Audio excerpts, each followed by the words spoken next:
आज भगवान बिरसा मुंडा जी की जयंती है और आपने मुझे भाषण देने का मौका दिया। ऐसे दिन पे आपने मुझे बोलने का मौका दिया, इसके लिए मैं आप सबका बहुत आभारी हूं और दिल से धन्यवाद करना चाहता हूं। ये कोई मामूली दिन नहीं है। बिरसा मुंडा जी अंग्रेजों से लड़े और 24 साल की आयु में अंग्रेजों ने उनकी हत्या की। जो भी उन्होंने करना था वो उन्होंने 24 साल में कर डाला। लोग लंबी जिंदगी जीते हैं, 60, 70, 80 साल जीते हैं, तब भी जो इन्होंने 24 साल में कर डाला वो नहीं कर पाते हैं। आज भगवान बिरसा मुंडा जी की सोच पर आक्रमण हो रहा है। स्टेज से आपने भाषण सुने,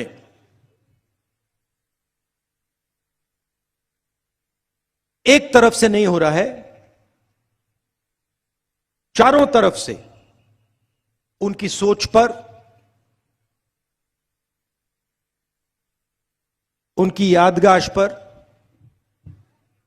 आरएसएस और बीजेपी आक्रमण कर रहे हैं। 2-3 उदाहरण आपको देना चाहता हूं।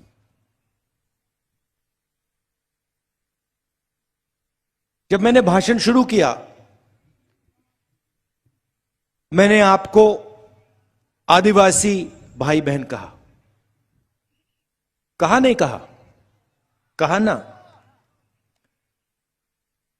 आदिवासी का मतलब क्या है? आप में से कोई बता सकता है? बताओ। नहीं, आदिवासी का मतलब क्या होता है? जो सबसे पहले था। सही बात है, जो हिंदुस्तान में सबसे पहले था। इसका मतलब है कि हिंदुस्तान का जो ओरिजिनल ओनर है, बात समझ आई? ओरिजिनल मालिक जो है वो आदिवासी है। इस शब्द का यह मतलब है। इसका मतलब अगर यह जमीन आपकी थी, मैं सिर्फ महाराष्ट्र की बात नहीं कर रहा हूं, जिसको हम भारत माता कहते हैं, यह पूरा का पूरा देश, इस देश में सबसे पहले आप आए थे। मतलब सबसे पहले आपका हक बनता है। अब देखिए ये क्या चालाकी कर रहे हैं। ये कहते हैं आप आदिवासी नहीं हो, आप सबसे पहले नहीं थे, नाम बदला है। मगर ये मामूली चीज नहीं है, ये बहुत गहरी चीज की है इन्होंने। और भगवान बिरसा मुंडा जिस चीज के लिए लड़े, उसी चीज पर वो आक्रमण कर रहे हैं। भगवान बिरसा मुंडा जी ने कहा ये हमारी जमीन है, हम ओरिजिनल मालिक हैं। इसलिए 24 साल की आयु पे वो शहीद हुए। अब बीजेपी के लोग कहते हैं नहीं भैया, आप आदिवासी नहीं हो, आप वनवासी हो।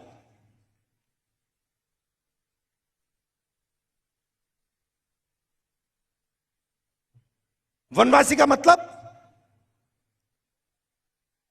नहीं, आप गांव में नहीं रह सकते, आप शहरों में नहीं रह सकते, आप कॉलेज यूनिवर्सिटी में नहीं जा सकते, आप हवाई जहाज में नहीं उड़ सकते, आपको तो बस जंगल में रहना है।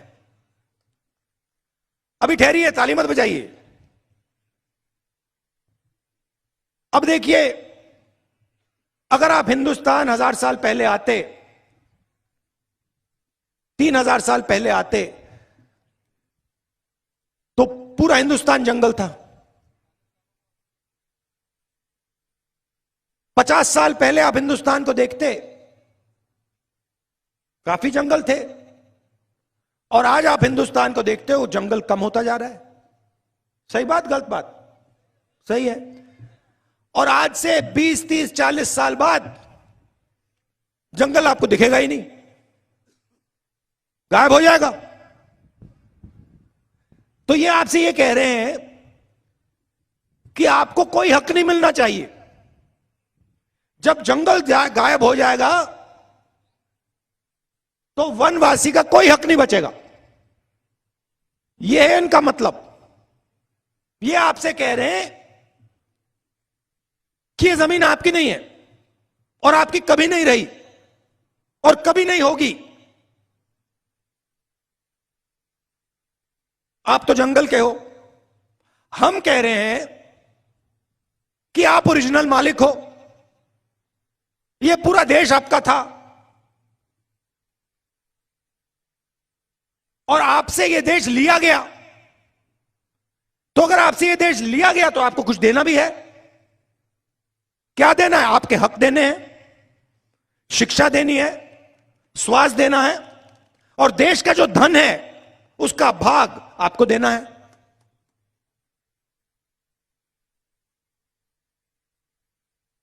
सही बोला ना? तो पहली बात यह है। फिर आदिवासियों की, दलितों की, पिछड़ों की, अल्पसंख्यकों की कैसे मदद होती है, कैसे रक्षा होती है हिंदुस्तान में? यहां पे युवा हैं, बताओ। सबसे बड़ा आपकी रक्षा कौन सी चीज करती है?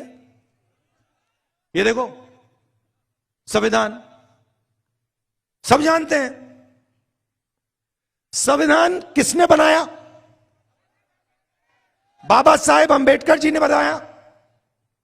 कांग्रेस पार्टी ने उनके साथ मिलकर बनाया। उस समय बीजेपी के नेताओं ने क्या कहा? संविधान की कोई जरूरत नहीं है, संविधान बेकार चीज है। और ये हर रोज संविधान पे आक्रमण करते हैं, 24 घंटा, क्योंकि ये इस बात को मानने को तैयार नहीं है कि इस देश में दलितों को, पिछड़ों को, आदिवासियों को, गरीबों को हक मिलना चाहिए। मानने को तैयार नहीं है। तो आपसे शिक्षा छीनेंगे, स्वास्थ्य छीनेंगे, जो पब्लिक सेक्टर होता था उसको बंद करेंगे। मुझे आप बताओ, आपके जो बच्चे हैं प्राइवेट स्कूल में पैसा दे सकते हैं क्या? नहीं दे सकते ना। तो अगर सरकारी स्कूल सब बंद कर दिए जाएं तो आपके बच्चों का क्या होगा? पढ़ नहीं पाएंगे, अनपढ़ रहेंगे। फायदा किसका? बीजेपी का।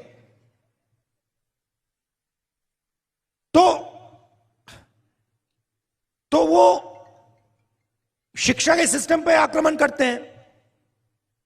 अच्छा,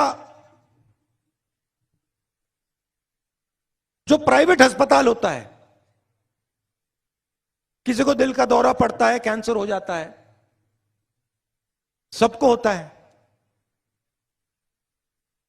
आपके लोग उसमें जा सकते हैं क्या? नहीं जा सकते। तो अगर सरकारी अस्पताल सब बंद कर दिए और पूरा का पूरा प्राइवेट कर दिया तो नुकसान किसका? गरीबों का, आदिवासियों का, दलितों का, पिछड़ों का, जहां भी ये राज करते हैं आप देख लीजिए, शिक्षा के सिस्टम को प्राइवेट हाथों में दे देते हैं, अस्पतालों को प्राइवेटाइज कर देते हैं। अच्छा, तीसरा रास्ता जिसको हम पब्लिक सेक्टर कहते हैं,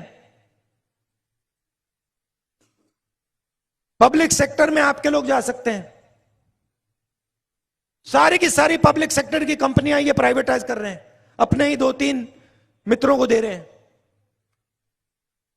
तो रोजगार का रास्ता बंद, शिक्षा का रास्ता बंद, बीमार हुए तो अस्पताल बंद, और फिर आपसे कहते हैं भैया देखो हिंदुस्तान की बात मत करो, आप लोग वनवासी हो,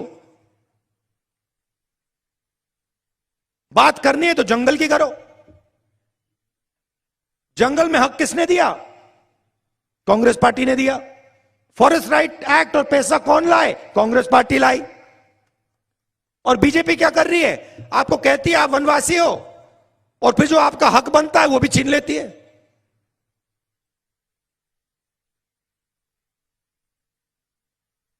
ये सिर्फ आप पर आक्रमण नहीं है, देश पर है। मगर ये जो बिरसा, ये भैया थोड़ा झंडा हिलाओ जरा, मुझे ये दिखे।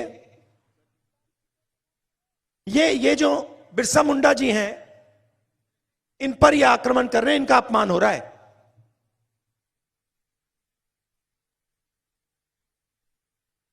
तो सबसे जरूरी बात संविधान की रक्षा, आदिवासियों को शिक्षा, उनके हक, उनकी जमीन, इससे बिना आपका काम नहीं होने वाला है। और यह लड़ाई सिर्फ कांग्रेस पार्टी लड़ती है। और मैं यह भी कह देता हूं, स्टेज से कह देता हूं, कांग्रेस पार्टी लड़ती है मगर और मजबूती से लड़नी चाहिए।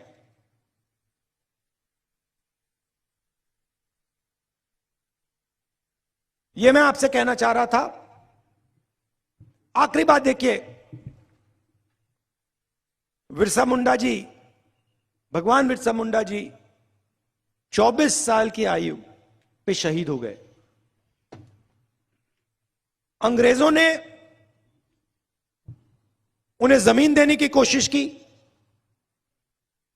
धन देने की कोशिश की, उनको खरीदने की कोशिश की। भगवान बिरसा मुंडा जी ने कहा नहीं, मुझे तुम्हारा धन नहीं चाहिए, मुझे जमीन नहीं चाहिए, मुझे खरीदा नहीं जा सकता, मुझे अपने लोगों को हक दिलवाना है। मतलब अंग्रेज उस टाइम के सुपर पावर थे, दुनिया में सबसे बड़ी शक्ति थी, और 24 साल के बिरसा मुंडा जी ने उनका मुकाबला किया और 1 इंच पीछे नहीं हटे, और उनकी हत्या कर दी, उनको शहीद कर दिया गया। ये आपके चिन्ह हैं, ये आपको रास्ता दिखाते हैं। अब देखिए बीजेपी के चिन्ह को देखिए, आरएसएस के चिन्ह को देखिए। सावरकर जी 2-3 साल उनको अंडमान में बंद कर दिया, उन्होंने चिट्ठी लिखनी शुरू कर दी, हमें माफ कर दो, जो भी हमसे चाहते हो ले लो, बस मुझे जेल से निकाल दो। सावरकर जी में और भगवान बिरसा मुंडा जी में फर्क देखिए। 24 साल में ये शहीद हो गए। आदिवासियों के लिए, सिर्फ आदिवासियों के लिए, हिंदुस्तान के लिए अंग्रेजों के खिलाफ खड़े हो गए। और दूसरी तरफ सावरकर जी, जिनके वीर कहते हैं, वीर सावरकर, कोई मुझे बता रहा था कि उन्होंने अपने बारे में एक किताब लिखी, लोगों को बताया नहीं कि उन्होंने लिखी है। एक किताब लिखी, दूसरे नाम से लिखी, कि सावरकर कितने वीर हैं।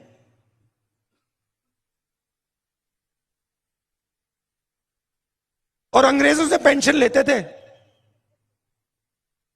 अंग्रेजों से पेंशन लेते थे, अंग्रेजों के लिए काम करते थे, कांग्रेस के खिलाफ अंग्रेजों के साथ काम करते थे,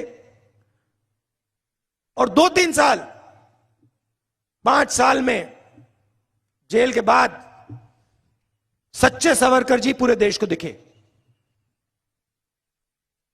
चिट्ठियां लिखी और अंग्रेजों ने कहा आ जाओ, हिंदुस्तान के खिलाफ हमारे साथ काम करो।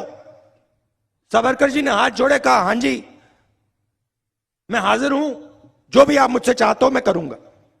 यह है आपके भगवान में आपके नेता और उनके नेता में फर्क। और मैं हर आदिवासी युवा से कहना चाहता हूं, यह देखिए, ये आपको रास्ता दिखाते हैं, इनका रास्ता आपको कभी नहीं छोड़ना है। और दूसरी बात, आप वनवासी नहीं हो, आप आदिवासी हो और आप ओरिजिनल मालिक हो इस देश के। बहुत बहुत धन्यवाद। जय हिंद।